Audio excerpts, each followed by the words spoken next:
Hello and welcome to Abide with me.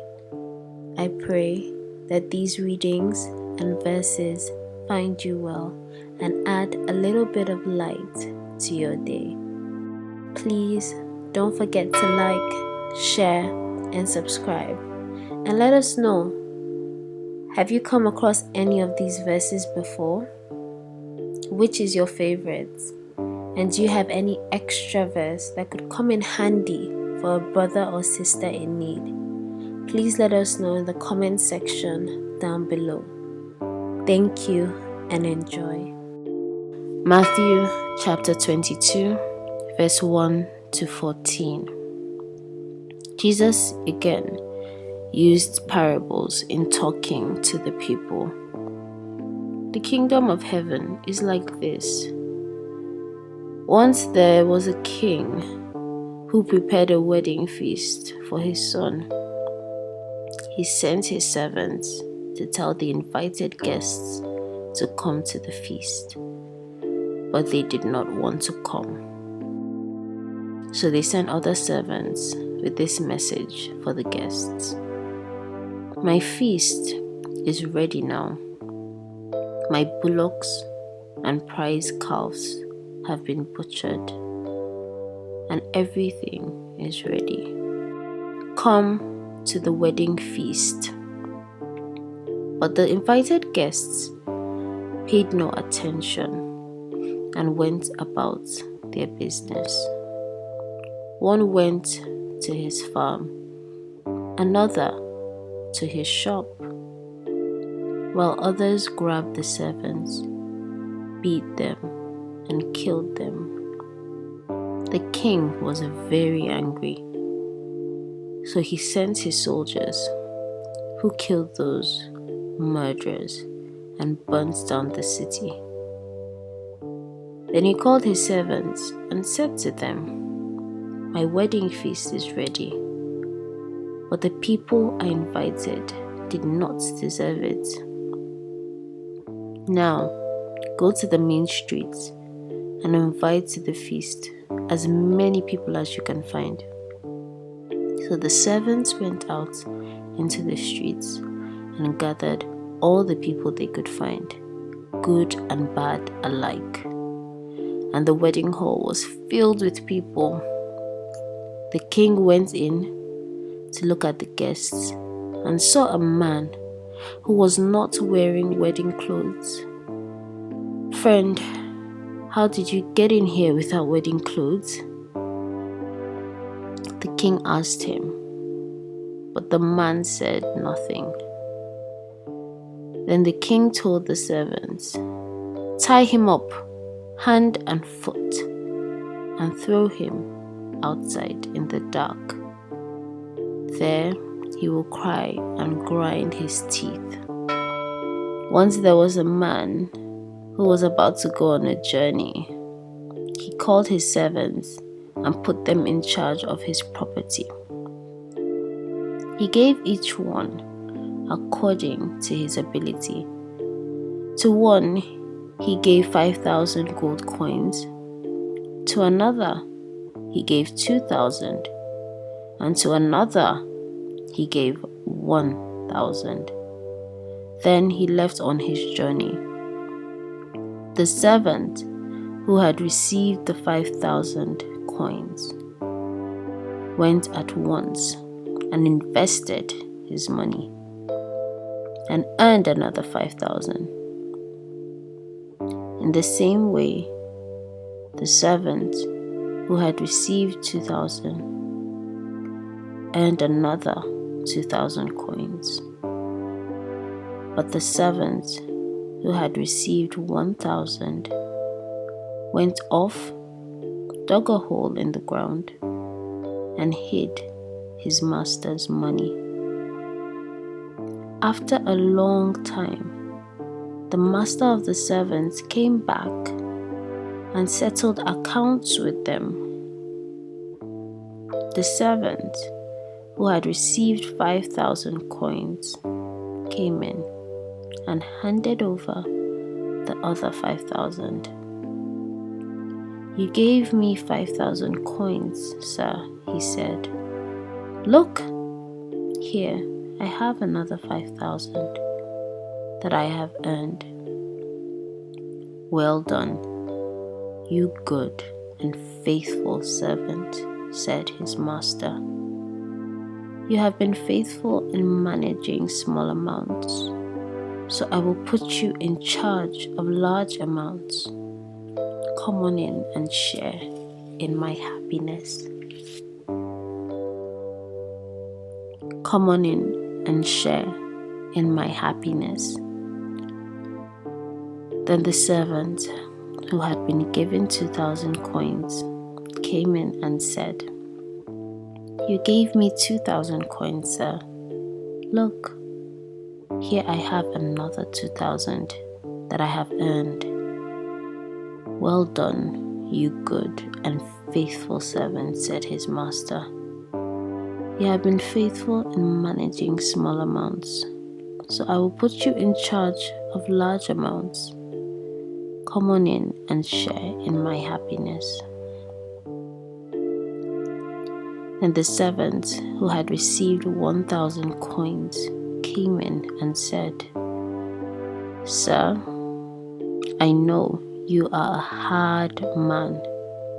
You reap harvests where you did not sow, and you gather crops where you did not scatter. I was afraid, so I went off and hid your money in the ground. Look, here is what belongs to you." "You bad and lazy servant," his master said. "You knew, did you, that I reap harvests where I did not sow, and gather crops where I did not scatter seed? Well, you should have deposited my money in the bank, and I would have received it all with interest when I returned. Now, take the money away from him and give it to the one who has 10,000 coins. For to every person who has something, even more will be given, and he will have more than enough. But the person who has nothing, even the little that he has, will be taken away from him. As for this useless servant, throw him outside in the darkness. There he will cry and grind his teeth." Number 10. The parable of the sower. Again, Jesus began to teach beside Lake Galilee. The crowd that gathered around him was so large that he got into a boat and sat on it. The boat was out in the water, and the crowd stood on the shore at the water's edge. He used parables to teach them many things, saying to them, "Listen. Once there was a man who went out to sow corn. As he scattered the seed in the field, some of it fell along the path, and the birds came and ate it up. Some of it fell on rocky ground where there was little soil. The seeds soon sprouted because the soil wasn't deep. Then when the sun came up, it burnt the young plants. And because the roots had not grown deep enough, the plants soon dried up. Some of the seed fell among thorn bushes, which grew up and choked the plants, and they didn't produce any corn. But some seeds fell in good soil, and the plants sprouted, grew, and produced corn. Some had 30 grains, others 60, and others 100. And Jesus concluded, "Listen then, if you have ears." Number 9, the parable of the weeds. Jesus told them another parable. The kingdom of heaven is like this. A man sowed good seed in his field. One night, when everyone was asleep, an enemy came and sowed weeds among the wheat and went away. And the ears of corn began to form. Then the weeds showed up. The man's servant came to him and said, "Sir, it was good seed you sowed in your field. Where did the weeds come from?" "It was some enemy who did this," he answered. "Do you want us to go and pull up the weeds?" they asked him. "No," he answered, "because as you gather the weeds, you might pull up some of the weeds along with them. Let the weeds and the weeds both grow together until harvest. Then I will tell the harvest workers to pull up the weeds first, tie them in bundles, and then gather in the wheat and put it in my barn." Number 8, the parable of the mustard seed. Jesus told them another parable. The kingdom of heaven is like this. A man takes a mustard seed and sows it in his field. It is the smallest of all seeds, but when it grows, it is the biggest of all plants. It becomes a tree, so that the birds come and make their nests in its branches. Number 7, the parable of the rich fool. A man in the crowd said to Jesus, "Teacher, tell my brother to divide with me the property our father left us." Jesus answered him, "My friend, who gave me the right to judge or divide the property between you two?"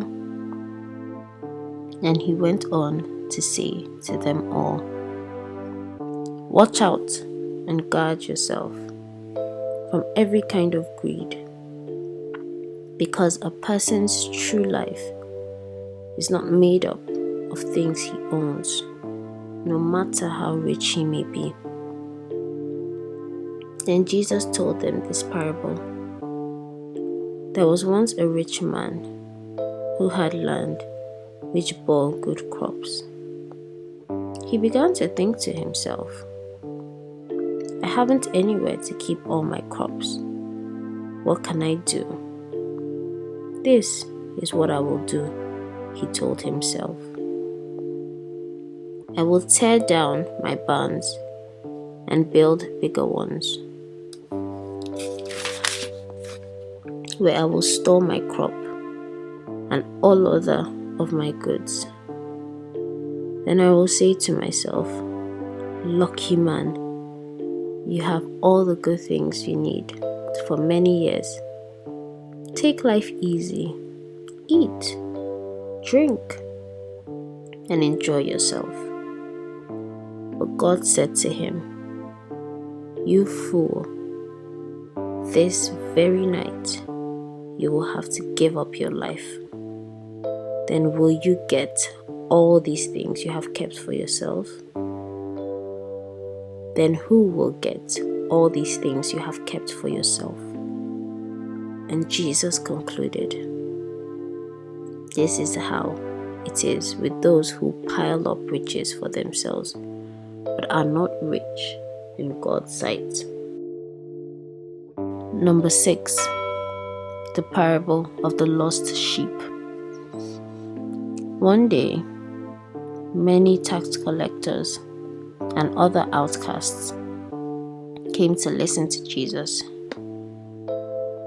The Pharisees and the teachers of the law started grumbling. This man welcomes outcasts and even eats with them. So Jesus told them this parable. Suppose one of you has 100 sheep and loses one of them. What do? You leave the other 99 sheep in the pasture and go looking for the one that got lost until you find it. When you find it, you are so happy that you put it on your shoulders and carry it back home. Then you call your friends and neighbors together and say to them, I am so happy I found my lost sheep. Let us celebrate. In the same way, I tell you, there will be more joy in heaven over one sinner who repents than over 99 respectable people who do not need to repent. Number 5. The parable of the sheep and the goats. When the Son of Man comes as King and all the angels with him, he will sit on his royal throne, and the people of all nations will be gathered before him. Then he will divide them into 2 groups, just as a shepherd separates the sheep from the goats. He will put the righteous people on his right and the others on his left. Then the king will say to the people on his right, Come you that are blessed by my Father. Come and possess the kingdom which has been prepared for you ever since the creation of the world. I was hungry, and you fed me, thirsty, and you gave me drink. I was a stranger, and you received me in your homes. Naked, and you clothed me. I was sick, and you took care of me. In prison, and you visited me. The righteous will then answer him, When, Lord, did we ever see you hungry and feed you, or thirsty and give you a drink? When did we ever see you a stranger and welcome you in our homes, or naked and clothe you? When did we ever see you sick or in prison and visit you? The king will reply, I tell you, whenever you did this for one of the least important of these members of my family, you did it for me.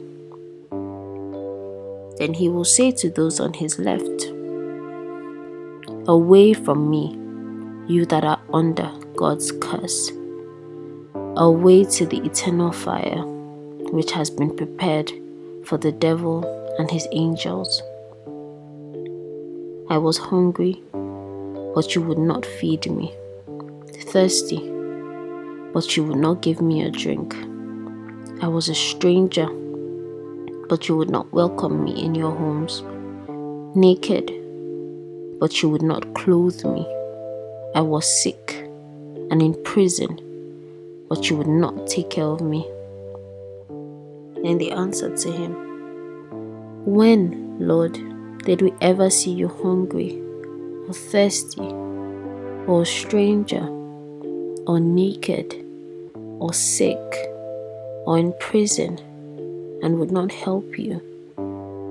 The king will reply, I tell you, whenever you refused to help one of the least important ones, you refused to help me. These then will be sent off to eternal punishment, but the righteous will go to eternal life. Number 4, the parable of the dishonest manager. Jesus said to his disciples, "There was once a rich man who had a servant who managed his property. The rich man was told that the manager was wasting his master's money. So he called him in and said, 'What is this I hear about you?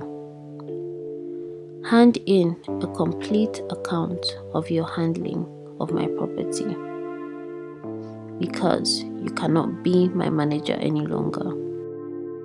The servant said to himself, 'My master is going to dismiss me from my job. What shall I do? I am not strong enough to dig ditches, and I am ashamed to beg. Now I know what I will do. Then, when my job is gone, I shall have friends who will welcome me in their homes.' So he called in all the people who were in debt to his master. He asked the first one, 'How much do you owe my master?' 100 barrels of oil. 'Here is your account.' The manager told him, 'Sit down and write 50. Then he asked another one, 'And you, how much do you owe?' 1,000 sacks of wheat,' he answered. 'Here is your account.' The manager told him, 'Write 800. As a result, the master of this dishonest manager praised him for doing such a smart thing, because the people of this world are much more smart in handling their affairs than the people who belong to the light.' And Jesus went on to say, 'And so I tell you, make friends for yourselves with worldly wealth, so that when it gives out, you'll be welcomed in the eternal home. Whoever is faithful in small matters will be faithful in larger ones. Whoever is dishonest in small matters will be dishonest in large ones.' Number 3, the parable of the Good Samaritan. A teacher of the law came up and tried to trap Jesus. 'Teacher,' he asked, 'what must I do to receive eternal life?'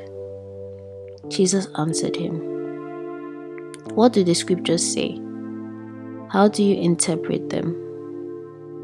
The man answered, 'Love the Lord, your God, with all your heart, with all your soul, with all your strength, and with all your mind. And love your neighbor as yourself.' 'You are right,' Jesus replied. 'Do this, and you will live.' But the teacher of the law wanted to justify himself. So he asked Jesus, 'Who is my neighbor?' Jesus answered, 'There was once a man who was going down from Jerusalem to Jericho, when robbers attacked him, stripped him, and beat him up, leaving him half dead. It so happened that the priest was going down that road, but when he saw the man, he walked on by on the other side. In the same way, a Levite also came along, went over and looked at the man, and then walked on by on the other side. But a Samaritan who was traveling that way came upon the man, and when he saw him, his heart was filled with pity. He went over to him, poured oil and wine on his wounds, and bandaged them. Then he put the man on his own animal and took him to an inn where he took care of him. The next day, He took out 2 silver coins and gave them to the innkeeper. "Take care of him," he told the innkeeper, "and when I come back this way, I will pay you whatever else you spend on him." And Jesus concluded, "In your opinion, which one of these 3 acted like a neighbor towards the man attacked by the robbers?" The teacher of the law answered, "The one who was kind to him." Jesus replied, "You go then and do the same." Number 2, the parable of the prodigal son. Jesus went on to say, "There was once a man who had 2 sons. The younger one said to him, 'Father, give me a share of the property now.' So the man divided his property between his 2 sons. After a few days, the younger son sold his part of the property and left home with the money. He went to a country far away where he wasted his money in reckless living. He spent everything he had. Then a severe famine spread over that country, and he was left without a thing. So he went to work for one of the citizens of that country, who sent him out to his farm to take care of the pigs. He wished he could fill himself with the